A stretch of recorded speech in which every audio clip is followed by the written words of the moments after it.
So, mga idol, so magandang umaga sa ating lahat. So ngayon mga idol, meron na naman tayong bagong video na mga idol. So ito yung bago na ano niya, pipe assembly para sa double.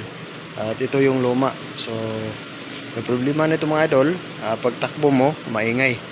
Okay? Tapos yung ito yung sa right side, yung sa left side, yung sa right side kinuha ng kasamahan ko. Asa na yon?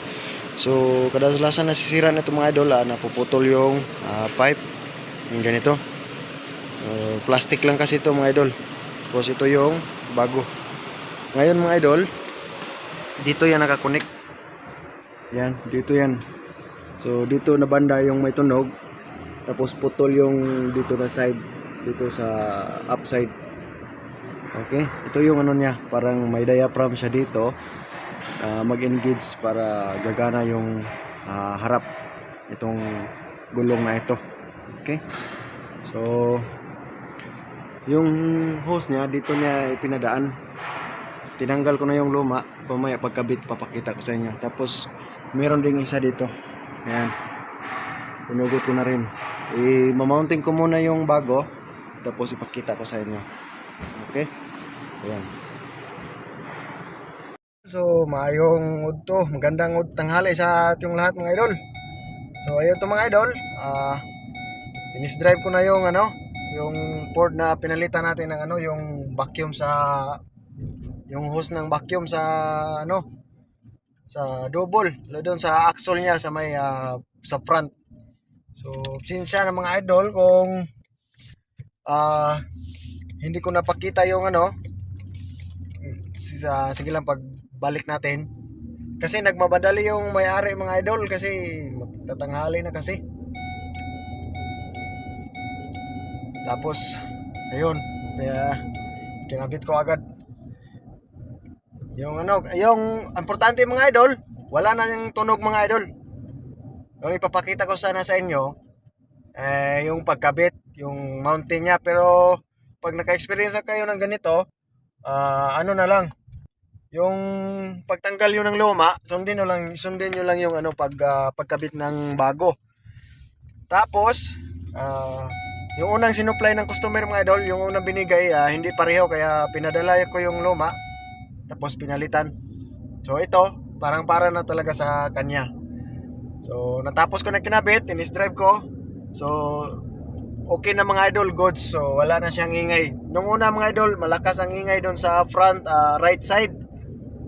Doon sa may akala mo kung hindi mo akalain yung kung naka-experience rin kasi ako ng ganito mga idol. O akalain mo yung kung medyo wala ka, kung pa lang, yung parang bago pa lang ka naka-experience na ganung ingay. Yung sa tingin mo parang yung parang brake pad or para yung backplate ng hub yung umiingay, pero yung ingay niya mga idol, yung niya, yung diaphragm, saka mayroon niyang kasamang tears kung tawagin na dito. Pero sa atin yung parang may granahe, yung yung parang may spline doon sa loob. Kasi yan, hangin yung magsusupply, tapos pa-function niya siya para gagana yung front axle. Okay. So ito mga idol, finish drive ko na to. So para so good, wala noong hindi pa to ginawa mga idol, hindi ko lang na video kasi yung nag-trouble Indiano. Tapos ang sabi nila, tears daw yung yung diaphragm, palitan daw kasi yun yung maingay. Gabi na, tapos sabi ko mas mabuti kung balikan na lang bukas yung may-ari para mataas-taas yung oras, kasi ito trouble pa yan. Kasi sa akin, naka-experience kasi ako ng ganito.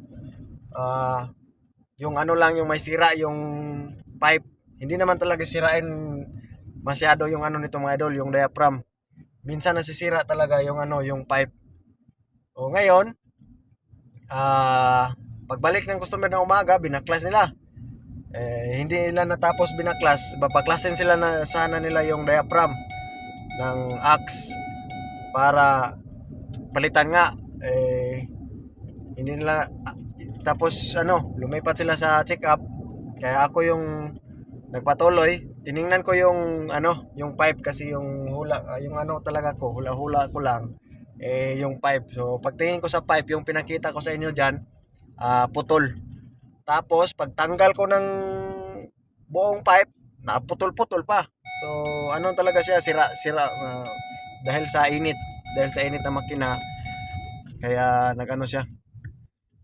So yun mga idol, maraming salamat mga idol sa inyong panonood. Ay parking ko yan dito mga idol kasi nandun yung customer eh. Papakita ko sa inyo yung kinabit ko na bago mga idol. So maraming salamat mga idol. So don't forget to like and subscribe kung nagustuhan nyo yung video. Tapos marami pa tayong video mga idol. Actual tayo, actual. So yun nga, sa mga nagko-comment sa akin, pasensya na mga idol kung hindi ko masyado kayong ma-replyan. Kasi busy, tapos yung out ko, gabi na, tapos magluto pa, tapos wala na, antok na. Okay. So, pero pipilitin ko rin minsan mga idol na ma-replyan yung mga comment nyo. So, maraming salamat mga idol.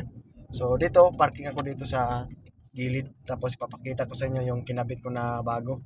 Hindi, yung unang kabit ko mga idol, hindi successful ano yung pag-mounting.